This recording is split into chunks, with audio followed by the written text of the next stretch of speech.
ओम श्री गुरु चरण कमलो भ्यो नमः। ओम परम ब्रह्म परमात्मने नमः। प्रिय दर्शकों, सर्वप्रथम परम वेद तत्व ज्ञान मार्ग चैनल पर आप सबों का बहुत बहुत स्वागत है। आज का विषय है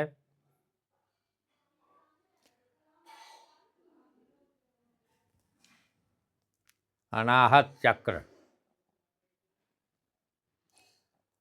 आज अनाहत चक्र के बारे में आपको बताने जा रहा हूँ।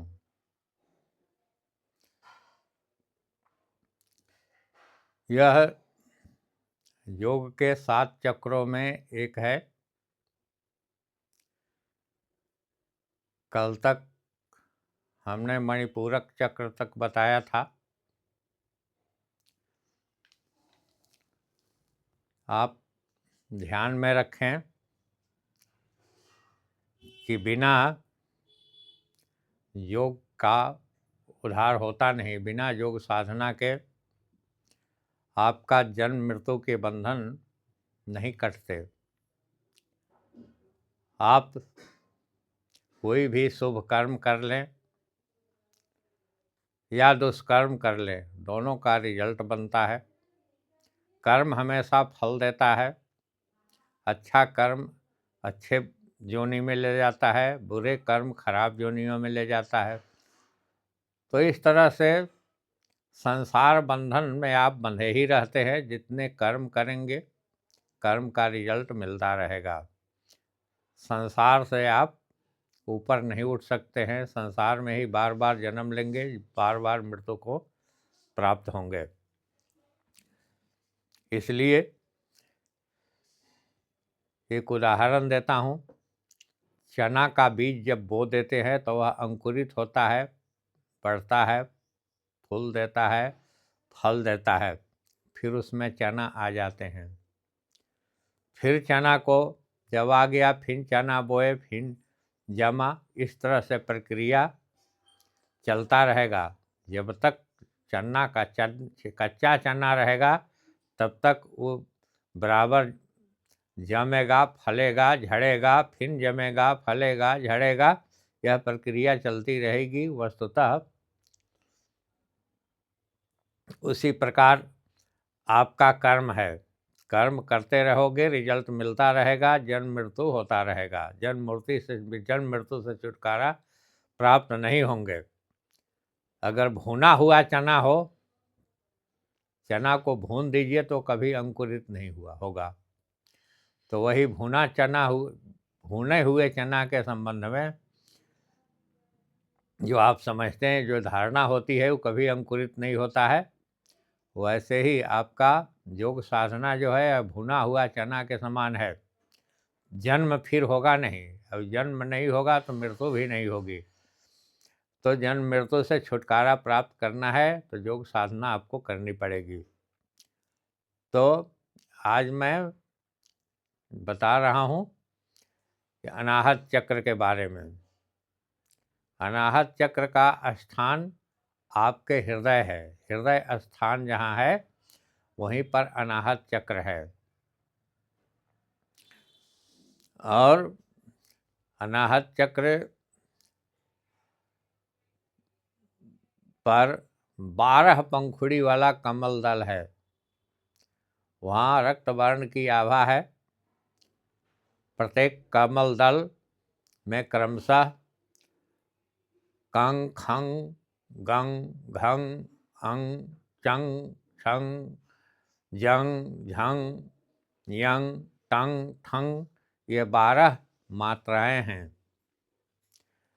और वहीं पर उसके अधिष्ठात्री देवता विराजमान हैं। आप शुद्ध आसन पर, आप पद्मासन पर बैठें, सुखासन पर बैठें, जहाँ भी बैठें आप बैठ जाएं और आप ध्यान को केंद्रित करें उस चक्र पर। अनाहत चक्र पर आप ध्यान केंद्रित करें और अनाहत चक्र का मूल बीज मंत्र है यंग, या पर सोना यंग। तो यह मूल बीज पर आप ध्यानावस्थित हों, ध्यान को वहीं केंद्रित करें।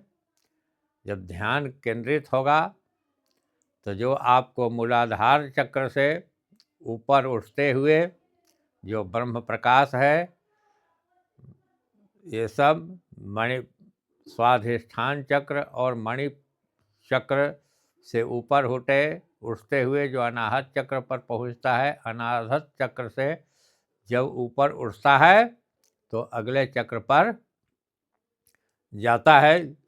और अगला चक्र के बारे में मैं कल बताऊंगा।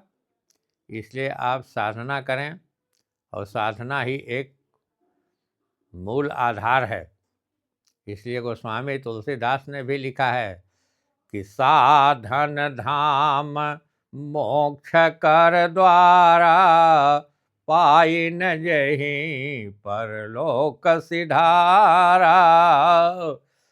आपका शरीर जो है यह साधना का धाम है, साधना का स्थल है। तो आप साधना कीजिए, आप मोक्ष के दरवाजे पर हैं। अगर आप भीतर घुसे तो मोक्ष प्राप्त किए, और अंदर से अगर फिर लौट गए तो फिर 4,84,000 योनि में आप भटकते रहें, और फिर मोक्ष द्वार पर जाने में आपको अरबों खरब जन्म लेना पड़ेगा। फिर आप सुख दुख के उलझन में पड़े रहेंगे, सुख दुख भोगना पड़ेगा। इसलिए प्रिय दर्शकों, आप ध्यान रहे कि आप मोक्ष के दरवाजे पर हैं। आप प्रयास करें कि मैं मोक्ष के अंदर, मोक्ष के दरवाजे से प्रवेश करें और मोक्ष प्राप्त कर लें, और नहीं तो बहुत ही परेशानियां खड़ा पड़ेगा। जिंदगी भर दुख दर्द में उलझे रहेंगे। दुख और दर्द, सुख और दुख के थपेड़े में आप बराबर परेशान रहेंगे। इसलिए बंधुओं, आप ध्यान दीजिए और अनाहत चक्र को जागृत कीजिए। अनाहत चक्र जागृत करने का अगर ठीक ढंग से आप प्रत्येक दिन आधा घंटा भी उसमें समय लेते हैं तो यह 6 महीने इसका समय है। 6 महीने का यह कोर्स है। 6 महीने में आपको जागृत हो जाएगा। और ध्यान आपने नहीं दिया तो साल 2 साल भी लग सकता है। अगर ध्यान नहीं दिए तो बहुत समय भी लग सकता है।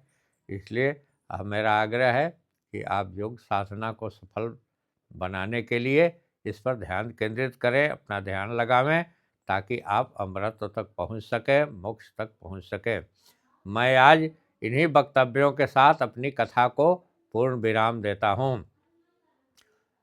अंत में आप सबसे आग्रह करता हूं कि हमारी कथा यह योग साधना वाली अगर आपको अच्छी लगे तो आप इसे सब्सक्राइब करें, लाइक करें, शेयर करें, बेल आइकन घंटी को दबावें, ताकि मैं अगले दिन कथा आपको सुना सकूं। क्योंकि योग साधना की कथाएं बहुत कम मिलती है। इसको ध्यानपूर्वक आप लोग सुने और इससे लाभान्वित हों। बोलिए प्रेम से सद्गुरु भगवान की जय।